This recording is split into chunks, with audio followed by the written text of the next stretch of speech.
Isaiah Thomas went from being one of the biggest up-and-coming stars in the NBA and a potential future MVP candidate to a relatively unknown player as a result of his hip injury. Now with him set to return to the court, I thought it'd be a perfect time to take a look at that hip injury he suffered to try to give you some more information and insight into what exactly was going on with this type of injury. What's going on, everybody? Welcome back to my page. For those new, my name is Brian and I'm a doctor and a sports fan, and it's my goal on this page to combine those two interests to help look at different sports injuries and sports medicine topics to explain them in a way that's easier for you to learn from and hopefully understand. The official diagnosis he had was something called femoracetabular impingement syndrome, along with the resultant labrum tear. To start off, there's not really a specific clip that we can point to that says, boom, that's when the injury occurred, and that's part of the nature of this injury. Looking back through the news articles, that seemed to be something that he was dealing with throughout the end of that season, and it wasn't just something that occurred all of a sudden during the playoffs. A lot of people point to this particular clip of when he ran into a screen set by Kevin Love.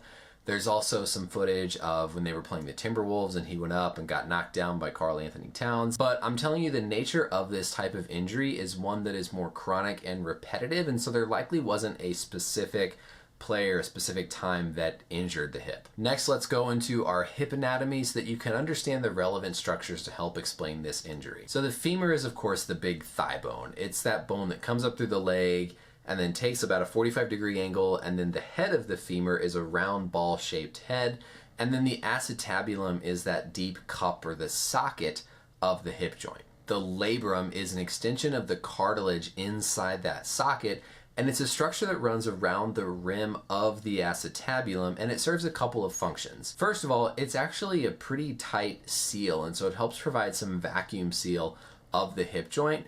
And it also helps to offload some of the pressure and be sort of a shock absorber or a cushion. But what we're going to talk about is this FAI and why it can cause a labral tear and how it happens. Look at the root of the name. There's impingement in there. So something is being pinched, and it's the femur and the acetabulum that are being pinched together. And there's three basic types of FAI that we learn about.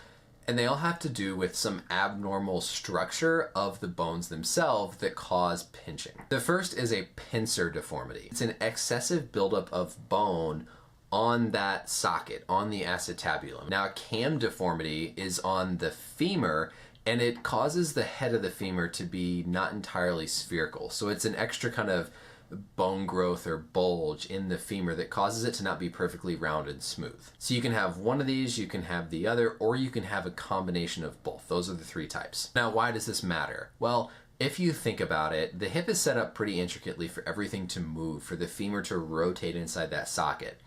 If you have a bigger cup, a bigger acetabulum across the femoral head, then you're more at risk of that lip being pinched. So if I've got a big cup here and the femur inside and I'm trying to rotate it, you can imagine how it's pretty important to have good symmetry in that socket.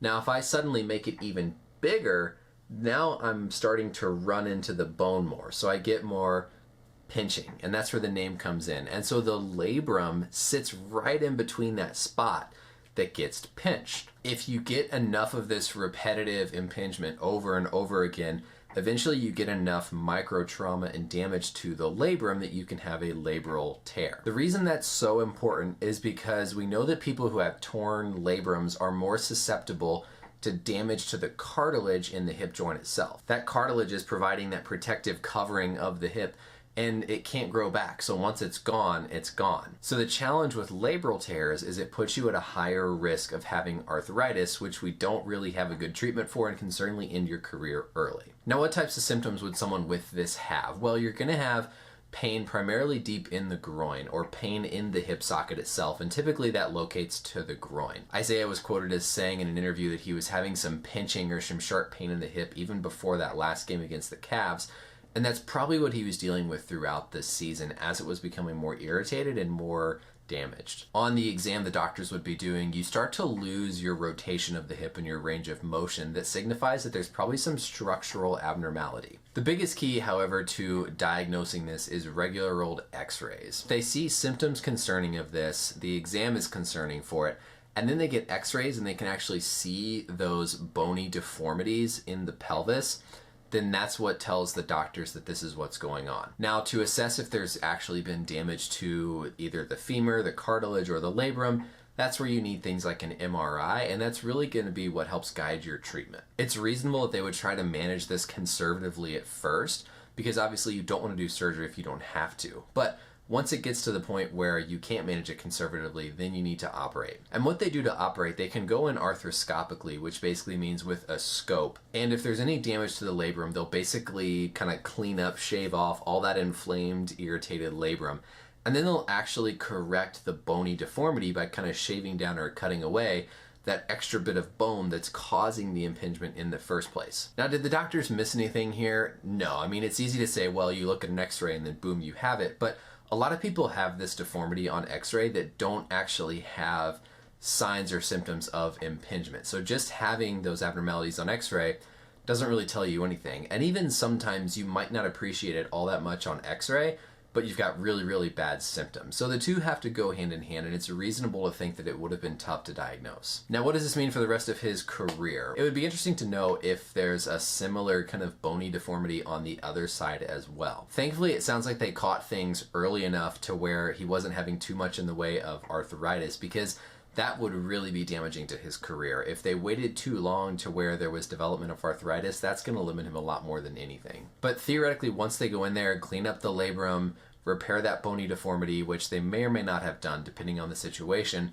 then theoretically you should have removed that structural impingement and be pretty good to go. It'll be interesting to see if he develops any problems on his other side as well, but I'm sure the doctors and the trainers are working on trying to adjust his biomechanics and his movement to prevent any impingement from happening on that other side. So that's it. I hope he's able to return, play well, get through this injury, back on the court, and back to where he was before he left the Celtics. As always, thanks for watching the video. Leave any comments below or questions that you might have. I appreciate you sharing this video with everybody else to help get that word out there and help me spread this page. And until next time, thanks for watching, and we'll see you later.